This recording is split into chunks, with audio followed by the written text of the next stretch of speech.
此物中的紫血，紫玉就不用我说明它的玉生。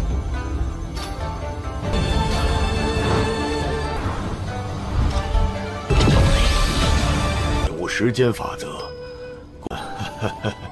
不错不错，的一切从头，你尽快提升吧。好兄弟们，明明是他五行劫先挑衅的。山主，你说这事儿怎么办？五行天府的弟子是五行域试炼一试，才能够进入五行域试炼，先进五重。7天之后，所有参赛怎么办？送所有弟子进入。是时候做出决定了。青山上下一心，定能成山共存亡。我没看错吧？是到达了羽仙剑10重吧？少，哼！老夫五行灭天拳，一把老骨头，对我虎。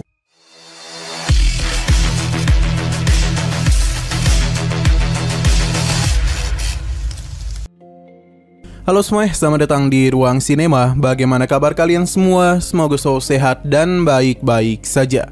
Sesuai jadwal, jadi pada hari ini kita akan kembali melanjutkan series Donghua Supreme God Emperor episode terbaru, yang mana ini adalah episode yang ke-479. Bagi yang mau bergabung dan series ini, kita sudah sediakan playlistnya. Jadi kalian bisa dengan mudah mencari di mana episode awal dari series ini.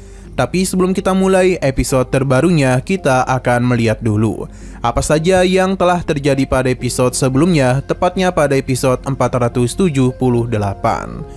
Kemarin Master Gunung telah datang. Ia menjadi begitu kesal kepada Shin Xuan karena telah berani menuduh Muyun melakukan pembunuhan tanpa menunjukkan bukti apapun. Atas apa yang telah ia perbuat, jadi Ketua Gunung langsung saja menghapus kultivasi yang Shin Xuan miliki. Bahkan dia juga melakukan pengusiran kepada Wu Xingji, karena bagaimanapun dia ini telah berani masuk ke gunung seseorang tanpa izin dari mereka. Masalah belum berhenti sampai di situ saja. Muyun langsung memberitahu dosa apa saja yang diperbuat oleh Huo Gui selama ini. Ia mencoba untuk berdalih kalau semua itu hanyalah tuduhan semata saja. Namun di sini ada ketua dari Sekte Lima Hantu, yang merupakan seseorang yang selalu menjalankan perintah dari Huo Gui. Ia bahkan memberikan semua bukti perbuatannya selama itu. Atas apa yang telah Huo Gui lakukan, Ketua Gunung pun memintanya untuk bertemu dengan guru mereka. Nah, sekarang kita akan melanjutkan episode terbarunya. Kita dibawa ke tempat Ketua Gunung berada. Seorang tetua bernama Huo Fengtian meminta ketuanya untuk istirahat saja, daripada harus terus menyelesaikan berbagai masalah. Terlebih lagi, ujian masuk dari Istana 5 Elemen juga akan segera dimulai. Human paham dan meminta Huo Fengtian untuk bertemu dengan Muyun, karena dia itu akan ikut berpartisipasi dalam ujian masuk Istana 5 Elemen. Hanya saja Huo Fengtian menganggap Muyun terlalu cepat, karena bagaimanapun ia baru bergabung dengan Gunung Huoxing. Selain itu, ranah Muyun barulah berada di tingkat 5 dari ranah Peri Bulu. Ketua Gunung memintanya untuk tidak perlu mengkhawatirkan hal tersebut, karena dia percaya kepada Muyun. Selain itu, ia juga memintanya untuk memberikan benda ini kepada Muyun. Entah apakah itu, karena sepertinya benda ini cukup berharga, karena tetua ini saja sempat terkejut. Ketua Gunung tidak ingin membahas apapun lagi, karena dia takut kejadian pada 10 tahun lalu kembali terulang. Jadi benda ini pasti akan sangat membantu Muyun. Siena berpindah kepada Muyun yang kini tengah berkultivasi agar kekuatannya segera naik tingkat. Dan teknik yang dia terapkan saat ini membuat Muyun yakin betul dia tidak akan mengalami kendala apapun. 可是现在的他只是……我再也不想10年。山主真的要将此物交给木？玉生的血脉即将恢复。 Sesaat kemudian, Huo Fengtian pun datang untuk menemuinya. Dia seketika saja terkejut, pasalnya kekuatan Muyun telah berada di ranah Peri Bulu tingkat 6. Wajar dia terkejut karena baru beberapa hari lalu ranah Muyun di tingkat 5 Peri Bulu. Ia akhirnya paham mengapa Ketua Gunung begitu percaya dengan kemampuan Muyun. Dia pun memberitahu kalau perekrutan untuk memasuki Istana 5 Elemen akan segera dimulai. Pada saat itu, para jenius dari berbagai sekte akan berkumpul. Jadi Ketua Gunung meminta Muyun untuk mengikuti seleksi tersebut dan memberikannya sesuatu juga. Muyun seketika terkejut karena ini adalah giok warisan yang didapatkan oleh Ketua Gunung setelah berkultivasi selama 100 tahun. Hua Fengtian yakin dia pasti sudah tahu betapa inginnya ketua gunung Mu Yun memasuki istana 5 elemen. Bagi Mu Yun, giok warisan ini merupakan sebuah berkah yang luar biasa. Karena itu akan mempercepat pemulihan jiwanya, bahkan bisa membantu dia naik tingkat juga. Hua Fengtian meminta Mu Yun untuk berlatih dengan giat supaya bisa memasuki istana 5 elemen. Mu Yun paham dan langsung saja melakukan penyerapan pada giok warisan. Baru saja memulainya, Mu Yun langsung dibawa ke dalam alam bawah sadarnya, di mana dua kekuatan Raja Peri langsung saja menyambutnya untuk melakukan penerobosan. Dalam waktu yang singkat, ledakan kekuatan pun telah tercipta, dan ini semua juga disadari oleh semua orang yang ada di Gunung Huoxing, termasuk juga dengan Jiu'er. 这次腾玉好好修炼， 此物中的紫血， 紫玉就不用我说明他的。 玉生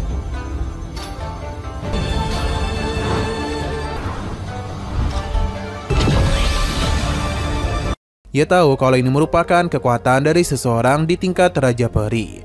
Ia pun meyakini kalau sebelumnya Mu Yun telah terluka sangat parah, yang menyebabkan kultivasinya harus mengalami penurunan secara drastis. Selama proses itu berlangsung, waktu pun mulai berhenti dan mengejutkan Jiu'er, karena ini semua disebabkan oleh proses kenaikan Mu Yun. Kita pun diperlihatkan dengan Abang Mu Yun yang telah berhasil menyelesaikan penerobosannya. Jiu'er sungguh tidak menduga hanya dalam kurun waktu sebulan saja Mu Yun telah mengalami 3 kali kenaikan ranah. Kecepatan kultivasinya terlalu berlebihan. Jiu'er pun langsung mendekati Mu Yun dan terus mengendus-ngendusnya, karena ia penasaran sebenarnya siapakah Mu Yun itu. Sesaat kemudian Mu Yun pun terbangun, dan ia yakin Jiu'er sudah menduga kalau sebelumnya ia terluka. Jiu'er tidak membahas hal itu dulu karena Feng Lao ingin bertemu dengannya. Mu Yun pun segera memberikan hormat kepadanya, di mana Feng Lao memuji kehebatan Mu Yun, sebab jiwanya telah sepenuhnya pulih dan dia telah berada di tingkat 9 peri bulu. Selain itu, dia juga telah memahami hukum waktu. Dengan kekuatan ini, sepertinya Mu Yun bisa memutarbalikkan waktu puluhan ribu tahun. Hanya saja Feng Lao meminta Mu Yun untuk tidak berpuas diri dulu, karena ia harus memanfaatkan waktu 5 bulan ini untuk kembali meningkatkan kekuatannya. Mu Yun paham karena bagaimanapun dia juga ingin memanfaatkan susunan teleportasi di sana untuk bisa menemui para istrinya yang sudah lama tidak Mu Yun temui. 太夸张了！ 应该早就看出来了。 无时间法则，不错不错的一切从头，你尽快提升吧。 好，兄弟们， Di sisi lain terlihat kalau Wu Xingji dan seorang tetua telah datang, yang mana beliau adalah Wu Xinglin. Entah ada apa di tangan mereka karena selalu menempel ke hidung. Mu Yun pun melintas di antara mereka yang membuat Wu Xingji marah besar. Padahal tetua Wu Xinglin pun bisa melihat sosok yang telah berani menghabisi para murid istana 5 elemen.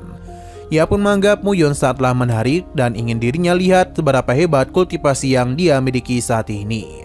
Hanya saja serangannya itu segera dihentikan oleh Wu Xingji, karena dia itulah yang akan bertindak, sebab Mu Yun hanya berada di ranah perih bulu tingkat 5 saja. Sepertinya Wu Xingji ini tidak tahu kalau kekuatan Mu Yun telah berkembang. Alhasil dia yang begitu percaya diri pun langsung ditabok oleh Mu Yun yang membuat Wu Xingji terpental. Mu Yun cukup kesal karena anjing pesuruh sepertinya berani menyentuh dirinya. Sedangkan Wu Xingji merasa begitu marah. Ia mencoba untuk melancarkan serangan lagi kepada Mu Yun. Namun semua itu tidak mudah Mu Yun tahan. Malahan tangannya itu hampir saja patah olehnya. Untung saja Mu Yun masih memberikan kesempatan. Pada akhirnya Wu Xingji pun meminta pamannya untuk memberikan hukuman kepada Mu Yun. Sebenarnya Wu Xinglin tidak ingin bertindak seperti ini. Tapi karena Mu Yun begitu sombong, maka dia akan memberikan pelajaran kepadanya atas nama para murid istana 5 elemen. Alih-alih takut kepadanya, Mu Yun justru meminta Wu Xinglin untuk datang kepadanya. 不快快！